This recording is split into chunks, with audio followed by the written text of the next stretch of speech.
So thank you guys, first of all, for coming today and leveling up your business. You made the best decision to invest into yourself. I am so happy that I found Dylan. Where'd you go? Oh, there. I'm so happy that I found you. Oh my gosh, my life would not have been the same. I swear, I was like a chicken without a head before I found EXP. It all came with luck. I found EXP, intention came, and then, it was history from there. So I'm gonna start off today with a quote that means a lot to me. Success is a sum of small efforts repeated day in and day out. And this quote is by Robert Collar. This quote means a lot to me because everyone asks me, what's your secret sauce? What do I do to have a bunch of buyers, a bunch of clients? Honestly, it's everything that you do every day that leads up to a bunch of success. So it's not gonna be overnight, it's not gonna be over the weekend, it's not gonna be tomorrow. Even though you made a decision to come today, I'm telling you, you're not gonna get 30 buyers tomorrow. But you're gonna find out what to do to implement in your business so that 6 months from now, I hope that you all sell 20 million in sales. Yeah, and for those who aren't licensed, you're gonna pass your real estate exam and it's gonna be awesome. So today I'm gonna share with you what I did to create a successful real estate business at the age of 26, not 27. He's not stealing a year from me. So as Dylan mentioned, recently I've been named one of the 30 under 30 honorees by the National Association of Realtors. This year there was 300 applicants, and I 100% believe that all 299 other applicants had every right to receive this recognition. These are amazing people. I'm stalking them on Instagram. I'm looking at their sales. I'm like, they don't want me. There's no way. And Dylan's like, no, it's in the bag. You got it. You won. I didn't even make my application yet. He's like, you won. So having someone in your corner like that, having a broker like that, that's valuable. That's huge. So when I found out that I was one of the 50 finalists, I freaked out. Like, even that itself was a win. I was like, some girl from the Big Island with no college degree, who can't even go on a stage and talk comfortably, I'm shaking right now, is gonna win 30 under 30? Like, no way, you know? And I don't believe I could have done it without my family and friends. So we're gonna talk a little bit about that as we go in today. Whether you want this recognition, you want to become an icon agent year after year, you wanna do 20 million in sales, maybe that's your goal. Here on the east side, our houses are usually $250,000, so everyone from Kauai and Maui, whatever, nah, just kidding. That's why the 64 transactions, you gotta go when you're on the east side, you know? Or if you just wanna run a successful real estate business, here's what you need to know. So first off, we all start somewhere. I got my real estate license just 4 years ago, and I was only 22 years old. And although I did 64 transactions last year, and I am on track to do 100 this year, thank you, Jesus. It's gonna be awesome. Get those land deals. You need to know that the first 6 months, I had no sales. I had no clients. Nobody wanted me. It was crazy. I was so discouraged, you know, so worried that, what am I doing? Am I gonna make it in this industry? I was waitressing at the time. Did not want to quit my waitressing job. I was happy making the money I was making there. I thought, yeah, I can raise a family on this income. It's totally fine. But no, God said, you have a bigger purpose. You need to put your energy into something that's gonna be good for the community, because that's what everything's about for me, is where I come from. I'm telling you, I'm never gonna leave Hawaii. My husband, met him at 14. I told him, are you ever gonna leave Hawaii? He said, no. I said, great, marry me, because I'm not going nowhere either. We're not gonna turn 18 and go anywhere else. You know, I'm staying here. I'm going wherever my dad is.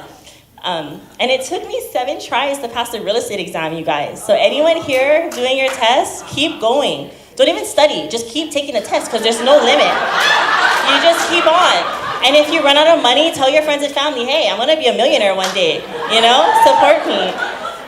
So it took me 7 tries. So I was like, hey, even though I don't have clients, I am not gonna quit without giving it my 100% all. So what did I do for those 6 months? I decided to master my craft. The first tip to running a successful real estate business is to take advantage of what is free. Am I on the right slide here? Yeah, I am. So YouTube videos, podcasts, they're 100% free. So what if there's ads? You know, I think YouTube charges like $30 a month to get rid of the ads. Keep it there. Watch everything that you can that's free. Ryan Serhant, Tom Ferry. If you have the money to invest into big leaders like that, Dylan, invest into those programs. I even put on Selling Sunset in the background whenever I worked, because I was gonna be one of those girls. This is the highest I'll go for a heel, but I will rock those dresses one day, I promise you. I'm gonna have a listing in Kona one day, and I'm gonna be just like them. It's gonna be awesome. I studied social media. So when I first started, So I grew up, what am I, Gen Z? I grew up, like, social media was everything. I never had a phone that didn't have internet, basically. So I knew what I was doing on social media. I just didn't realize that there's people killing it in real estate on social media. They're finding clients that way. They're taking advantage of something that's 100% free. So I went on social media, I looked up everybody that's popular, even people who weren't popular, I got the best advice from. I took what they did, listened to Dylan, copied it, and made it my own. So it was a really big relief to understand that we don't have to reinvent the wheel. Everything's been done. You don't have an original thought. I'm sorry. It's very rare to have an original thought. And I can say I don't have one either. So I did that. I spent endless of hours creating guidelines. You guys, if you don't have a home buyer's guideline, I don't want to see you at the pool later. You need to work on this. How did it come about, though? I didn't understand the real estate process. I'm a licensed realtor, and I couldn't tell you when you have to take your earnest money deposit. That's where I was, 6 months into my career, not knowing what's going to happen when we open up escrow. So I made this guideline for me. And as I'm doing it, I'm like, oh, whoa, I can give this to people. Then they don't have to call me every day asking what's next. They can reference that. And if they still need to call me, then perfect. At least we have something to follow along on. This guideline, I can send it to you guys. Just send me an email. I can send it, take my face off, put your face on, and it's ready to go, basically. It's on Canva, so it's real easy. It just shows the escrow process and then a lot of information pertaining to Hawaii itself, the Big Island. I have a buyer's checklist. How many of you have clients that tell you, hey, what's the first step to becoming a homeowner? And you're like in the middle of lunch or you're at dinner with family. You're not gonna write out a whole paragraph on what the first step is. You're gonna send them this checklist and they're gonna know if I don't have everything but the online application on this checklist, it's not my time. I need to get these together first and then go talk to a lender. And my lenders appreciate that. When my clients go to my lenders, I tell them 48 hours you're gonna get an approval. If you can give them these things, you're either gonna get an approval or you're gonna get a list of things that you need to do to become qualified. And that saves me, I don't know how much time. I mean, I just send that and I send the list of lenders over and then I give them the responsibility to give back to me. Truthfully, we're talking to hundreds of people. I wish I had, you know, on your phone, on your settings, you can see how much notifications you got. Every single day, 300 to 500 notifications. It's not all different people, but the conversations that you guys have has to be monitored and has to work effectively. These templates are so amazing, you guys.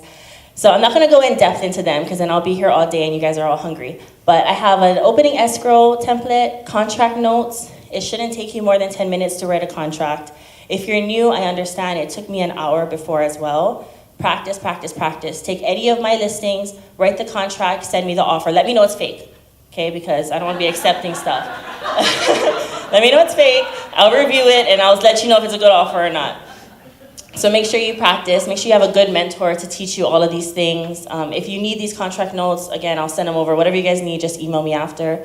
Intro email. Anytime someone subscribes to my KV Core, Zillow, I have a few partners that send me referrals. They get this email. All I do is take out the blank line, put their name in, and I always add a few emojis depending on who I'm talking to. I don't send hearts to guys. We don't want the wrong idea. So we just change it up a little bit. If you're a listing agent, you have to have your lockbox code somewhere. You know, I learned that later because I'm such a buyer's agent. I had like one listing. I got the call, hey, can I show it today? Yeah, it's vacant, go ahead. What's the lockbox code? You know, I'm gonna call you back. I'm gonna text it to you. I had to go and call the seller like, hey, wait, I didn't get the code. It was a whole thing. So now I know lockbox codes in your loads. List of lenders. If you don't have a signature for your social media, you have to have one. So many agents, I don't have time to go on the MLS to look for your phone number, so I just search you up on Instagram, get your phone number that way. Because a lot of times I don't want your business phone number, I want to text you. You know, I want to talk to you right now. I can't find their info anywhere, nowhere. So I DM them like 3 times, like, hey girl, I need your number, you know? So you have to have this in all of your posts. You have to make sure people can reach you.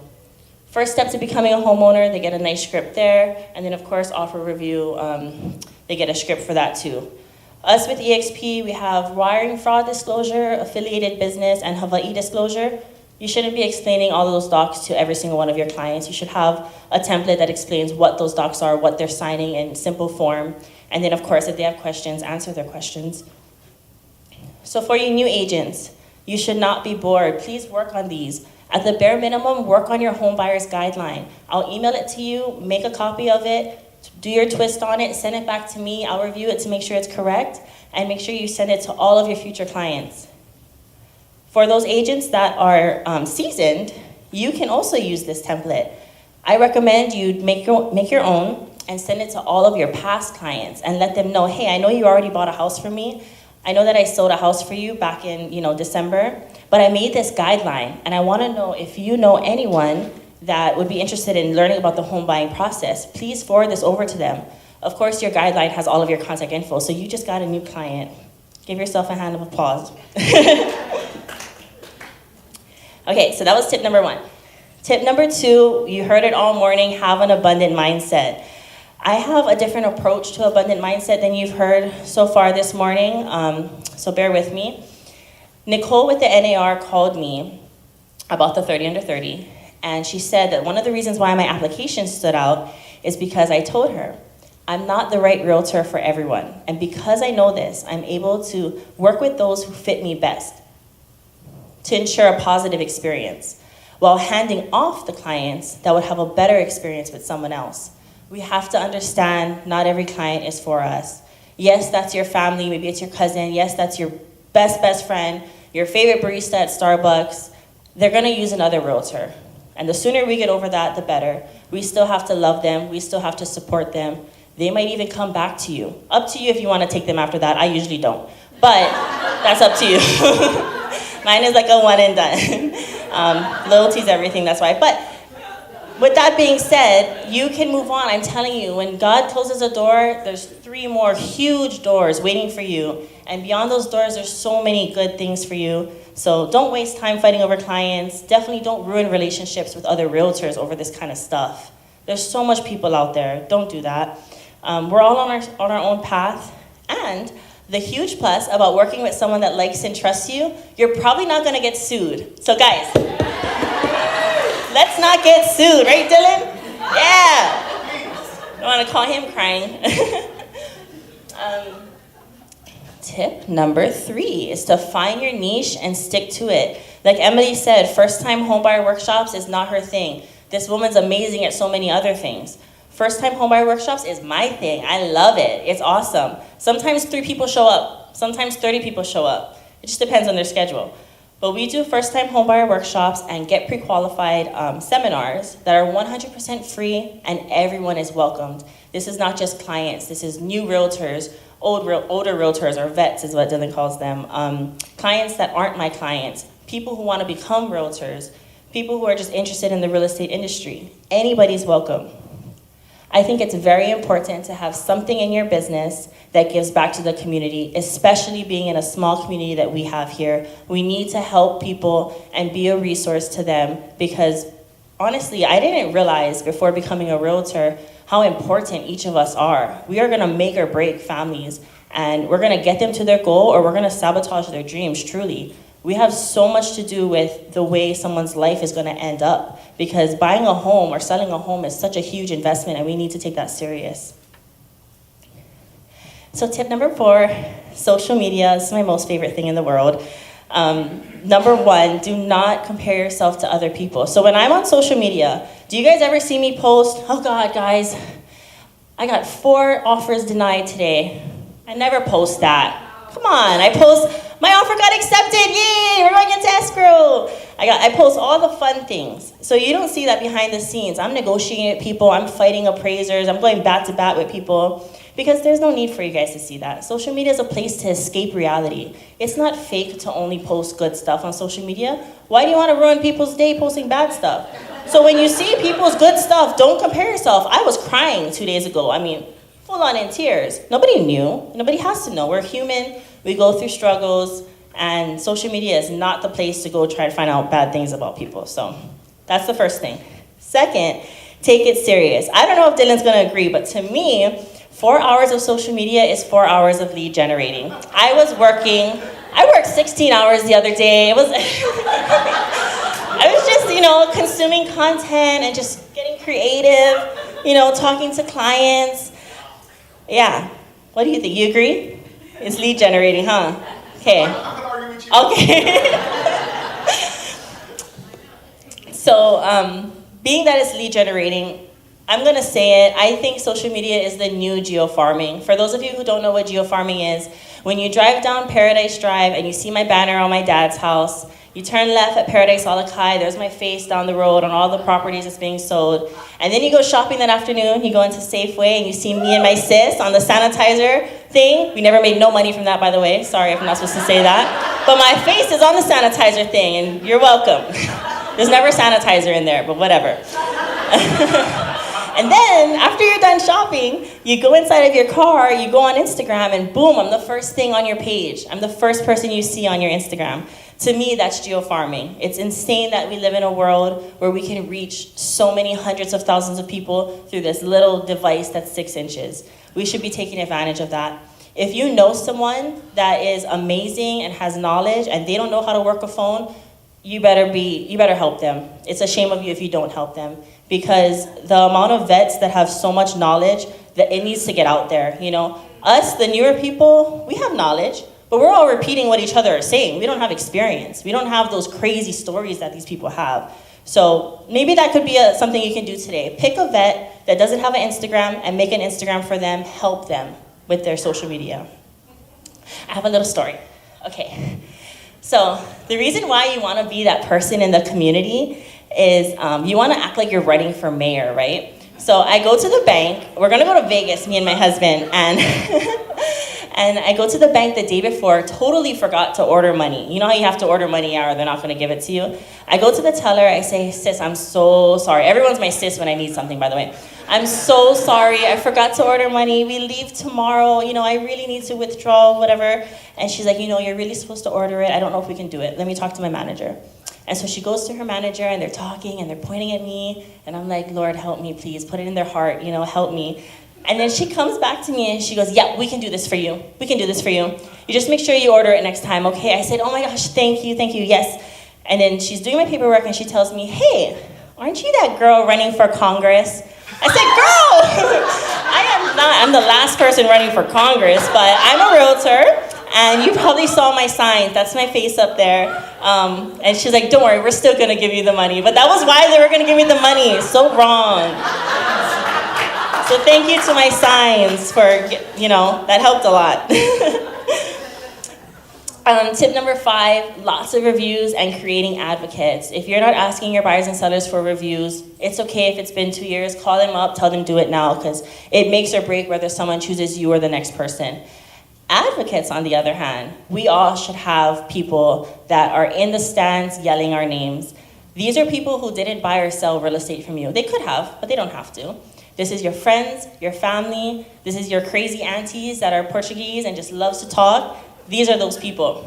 So I have an auntie. When I was running for 30 under 30, she was at a baseball game, I believe. She goes down from the bleachers, looks up, because it's like during halftime or whatever, and she says, okay, everybody, take out your phones. We're going to go on Instagram.